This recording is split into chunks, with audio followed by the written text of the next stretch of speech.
अनेकांच्या घरी यंदा महालक्ष्मीची घट स्वरूपात सुंदर मांडणी केली असेल. वैभव लक्ष्मीची मनोभावे पूजा बांधली असेल. पण हे व्रत केवळ मांडणी करून किंवा पूजा करून पूर्ण होत नाही, तर त्याचे उद्यापन करण्याची देखील एक विशिष्ट पद्धत आहे. हे उद्यापन कधी करायचं, चौथ्या की पाचव्या गुरुवारी, असे अनेक प्रश्न तुमच्या मनात असतील. तर आज आपण या सर्व प्रश्नांची सविस्तर उत्तरं चला जाणून घेऊया. मार्गशीर्ष महिन्यात भगवान श्री हरी विष्णू आणि माता लक्ष्मीची आराधना करणं अत्यंत शुभ मानले जातं. हे व्रत केल्यानं घरात धनधान्य सुख समृद्धी वाढते आणि आर्थिक अडचणी दूर होतात, अशी भाविकांची श्रद्धा आहे. हे व्रत मार्गशीर्ष महिन्यातील सलग 4 किंवा 5 गुरुवार केलं जातं आणि शेवटच्या गुरुवारी व्रताचं उद्यापन केलं जातं. ते कसं करावं, तर 27 नोव्हेंबर रोजीच नुकताच मार्गशीर्षातला पहिला गुरुवार झालाय. यावर्षी मार्गशीर्ष महिन्यात 4 गुरुवार असणार आहेत आणि विशेष म्हणजे शेवटचा गुरुवार हा 18 डिसेंबर रोजी असणार आहे. या दिवशी अमावस्या सुरू होणार आहे. मग अनेकांच्या मनात प्रश्न येतोय की अमावस्या असताना उद्यापन करावं की नाही.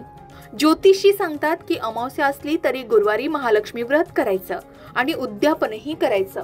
अगदी 18 डिसेंबरला अमावस्या असली तरी गुरुवारी व्रत करून उद्यापन केलं जाऊ शकतं. आता काही जणांना प्रश्न पडतो की काही कारणामुळे त्यांना सर्व गुरुवार व्रत करणं शक्य नसतं. कोणाला गावी जायचं असतं, तर कोणाला इतर अडचणी असतात. अशा परिस्थितीत उद्यापन कधी करावं, तर तुम्ही 2 गुरुवार झाले की 3ऱ्या गुरुवारी उद्यापन करू शकता किंवा 3 गुरुवार झाले की 4थ्या गुरुवारी देखील व्रताचं उद्यापन करू शकता. ज्यांना अगदीच शक्य नसेल आणि कलश स्थापना करण्याची खूप इच्छा असेल, अशांनी फक्त कोणत्याही एका मार्गशीर्ष गुरुवारी या व्रताची मांडणी आणि विधिवत पूजा करून उद्यापन करावं. बाकी सर्व मार्गशीर्ष गुरुवारी उपवास ठेवावा आणि नित्य पूजा करावी. यामुळे देखील पूजेचं पूर्ण फळ प्राप्त होतं. पण एक गोष्ट लक्षात ठेवावी की जर तुम्ही 3ऱ्या किंवा 4थ्या गुरुवारी उद्यापन करणार असाल, तर उद्यापन विधी व्यवस्थित पार पाडावा आणि त्यानंतरच्या मार्गशीर्ष गुरुवारचे उपवास मात्र आवर्जून करावेत. उद्यापन झालं म्हणून उपवास सोडून चालणार नाही. अगदीच शक्य नसेल तर देवाला प्रार्थना करून उपवास ठेवू नये, मात्र या दिवशी मांसाहार करू नये. आता 18 डिसेंबर रोजी उत्तरात्र 4:59 अमावस्या सुरू होणार आहे आणि 20 डिसेंबर रोजी सकाळी 7:12 ही अमावस्या तिथी संपेल. आता 18 डिसेंबर रोजी अमावस्या असली तरी हा संपूर्ण दिवस मार्गशीर्ष महिन्यातच येत असल्यानं उद्यापन करण्यास काहीही हरकत नाही असं सांगितलं जात आहे. कारण दिवाळीत जेव्हा आपण देवी लक्ष्मीची पूजा करतो तेव्हा सुद्धा अमावस्याच असते. त्यामुळे त्यात काही शंका मनात ठेवू नये.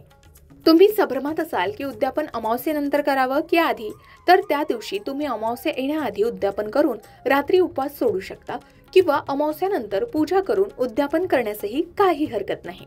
शेवटच्या गुरुवारी म्हणजेच 4थ्या गुरुवारी अमावस्या असली तरी तो दिवस शुभ आहे असं मानून त्या दिवशी उद्यापन अवश्य करावं किंवा यासाठी तुम्ही तज्ञांचा सल्लाही घेऊ शकता. आता मार्गशीर्ष गुरुवारच्या व्रताचं उद्यापन कसं करावं, तर ज्या गुरुवारी तुम्ही मार्गशीर्ष व्रताचं उद्यापन करणार असाल त्या दिवशी इतर गुरुवारप्रमाणेच पूजेची व्यवस्थित मांडणी करून पूजा करावी. महालक्ष्मी व्रताची कथा वाचावी किंवा ऐकावी. संध्याकाळी देवीला नैवेद्य दाखवावा. संध्याकाळी सुहासिनींना हळदी कुंकवासाठी आमंत्रित करावं. आपल्या घरी शक्य होतील तेवढ्या कुमारी किंवा सुहासिनींना बोलवावं. त्यांची ओटी भरावी. त्यांचा मान सन्मान करावा. त्यांना हळदी कुंकू लावावं. देवी लक्ष्मीचं स्वरूप समजून त्यांची पूजा करावी. जर पुरुष हे महालक्ष्मी व्रत करत असतील तर आपल्या घरातील कुलस्त्रीकडून अशा प्रकारे सुहासिनींचा मान सन्मान करू शकता. तसंच त्यांना महालक्ष्मी महात्म्य या पोथीची पुस्तकं भेट द्यावी.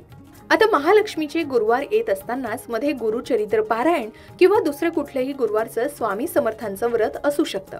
11 गुरुवार सोबत हे आलं तरी अशाच पद्धतीनं हीच पूजा मांडून आपण महालक्ष्मीचं व्रत आहे ते करावं.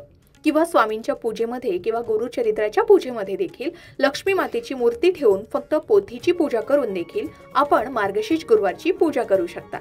ज्यांना मार्गशीर्ष गुरुवारची हीच पूजा मार्गशीर्ष महिन्यात करायला जमणार नाही, तर वर्षभर कधीही आपण अशा प्रकारे कुठल्याही गुरुवारी संकल्पयुक्त पूजा करून अशा पद्धतीनं हे व्रत करू शकता.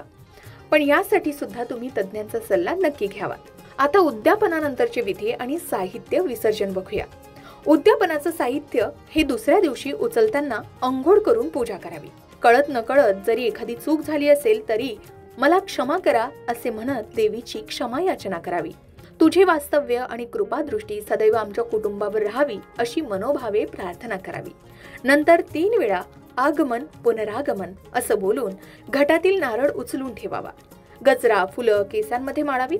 दुर्वा आणि घटातील नारळ वाहत्या पाण्यामध्ये विसर्जित करावं. प्रथा असेल तसं प्रसाद बनवून हा नारळ तुम्ही खाऊ शकता.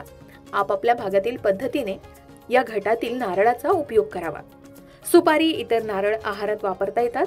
कापड गरजूंना दान करावं किंवा घरीच वापरू शकता. काही स्त्रिया नारळ लाल कपड्यात बांधून ठेवतात. कलशातील पाणी तुळशी वृंदावनात घालावं. हळदी कुंकू देवासाठी न वापरता स्वतःसाठी वापरावं. आता या व्रतासाठी काही विशेष नियम आहेत. अंघोळ न करता पूजा करू नये किंवा पूजेच्या साहित्याला देखील हात लावू नये. पूजा शांत मनानं करावी. दुःखी किंवा संतापलेल्या मनानं पूजा अजिबात करू नये. घाणेरडे किंवा मळकट कपडे घालून सुद्धा पूजेला बसू नये. तर अशा प्रकारे या पवित्र मार्गशीर्ष महिन्यात महालक्ष्मी व्रताचं उद्यापन करावं. या व्रताने तुमच्या घरात सुख समृद्धी आणि ऐश्वर्य नक्कीच नांदेल. हा व्हिडिओ तुम्हाला माहितीपूर्ण वाटला असेल अशी खात्री आहे. आपल्या मित्रपरिवारासोबत हा व्हिडिओ नक्की शेअर करा आणि अशाच भक्तिमय माहितीसाठी लोकमत भक्ती चॅनलला सबस्क्राईब करायला विसरू नका.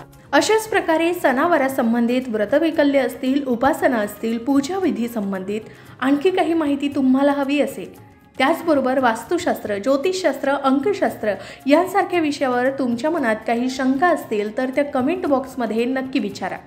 शिवाय तुम्हाला आणखीन कोणत्या विषयावरचे व्हिडिओ ऐकायला आवडतील ते सुद्धा कमेंट करून सांगा.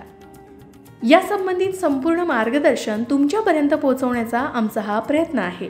तेव्हा कमेंट नक्की करा. अशाच प्रकारच्या माहितीपूर्ण व्हिडिओसाठी लोकमत भक्ती चॅनलला नक्की सबस्क्राईब करा आणि बेल आयकॉनला क्लिक करा. म्हणजे आमच्या नवनवीन व्हिडिओचं नोटिफिकेशन तुम्हाला मिळत राहील.